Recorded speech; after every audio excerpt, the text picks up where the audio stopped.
जहां से तुलना की शुरुआत होती है वहीं से आनंद और अपनेपन दोनों का अंत हो जाता है।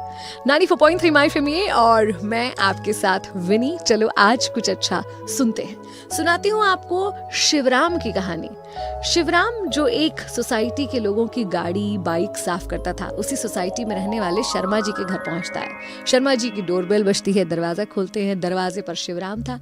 उससे पूछते हैं बोलो। शिवराम कहता साहब जी 2 मिनट आपसे जरा काम था। तो शर्मा जी ने कहा क्यों, मेरी तरफ से कुछ पगार वगैरह बाकी रह गई क्या तुम्हारी? तो बोला नहीं साहब, वो तो कब की मिल गई।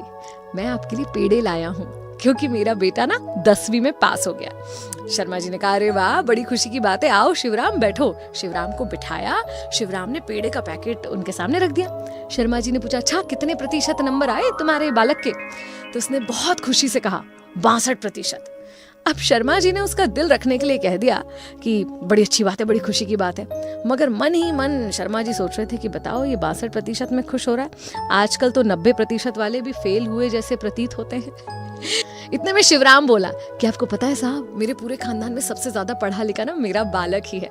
तो शर्मा जी ने कहा अच्छा तभी ये पेड़े शेड़े। हाँ, तो शिवराम कहता है कि नहीं साहब ऐसी बात नहीं है, मेरा अगर सामर्थ्य होता, मेरी क्षमता होती तो मैं हर साल पेड़े बांटता।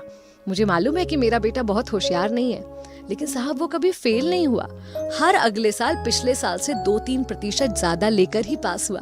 तो क्या ये खुशी की बात नहीं है साहब?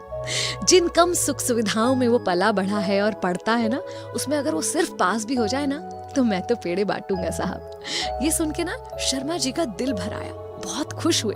अंदर गए, अंदर से एक सुंदर सा लिफाफा निकाला, उसमें कुछ पैसे डाले और आवाज दी शिवराम बेटे का नाम क्या है? शिवराम ने जवाब दिया विशाल। उस पर लिख कर लाए कि विशाल बहुत बहुत शुभकामनाएं और जीवन में हमेशा अपने पिता शिवराम की तरह आनंदित रहो। लिफाफा जब शिवराम को दिया तो वो भी भावनाओं से भर गया। धन्यवाद बोलकर उसने पूछा साहब इस लिफाफे पर क्या लिखा है? तो उन्होंने कहा घर ले जाओ, विशाल को देना, वो तुम्हें पढ़कर बताएगा। आभार व्यक्त करता हुआ शिवराम तो वहां से चला गया। मगर शर्मा जी शिवराम के उस संतुष्ट चेहरे को, आनंद चेहरे को भूल नहीं पा रहे थे, क्योंकि जाने कितने दिनों बाद उन्होंने कोई संतुष्ट व्यक्ति देखा था। वरना हमारे आसपास तो हर कोई या तो चिंतित होता है, दुखी होता है, व्यथित होता है, या खुद को अभाव में महसूस कर रहा होता है। किसी से 5 मिनट बात कीजिए, या तो विवाद हो जाएगा या वो अपना रोना आपके सामने रोने लग जाएगा। शर्मा जी को उन माता पिताओं के चेहरे भी याद आ गए जो अपने बच्चे के 90-95% अंकों का भी उत्सव नहीं मना पाते, क्योंकि वो उनकी तुलना दूसरों से कर रहे होते।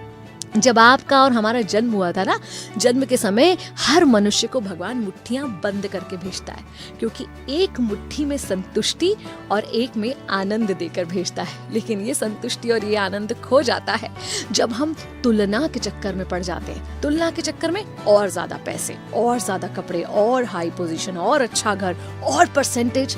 इस और के चक्कर में आनंद तो हम कभी ले ही नहीं पाते जो हमारे पास होता है उसका। जो कुछ है उसमें खुश रहिए। इस उगते और डूबते सूरज की सुंदरता को देखने से आपको किसने रोका है? बारिश में भीगने के कौन से पैसे लगते हैं यार?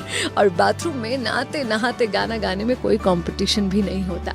तो हर पल को आनंद लीजिए और जहाँ से हम आए हैं, जहाँ से हमारी उत्पत्ति हुई है, वहाँ लौट चलिए, तुलना के खेल से दूर। 94.3 माय एफएम से मैं विनी। चलो आज कुछ अच्छा सुनते हैं।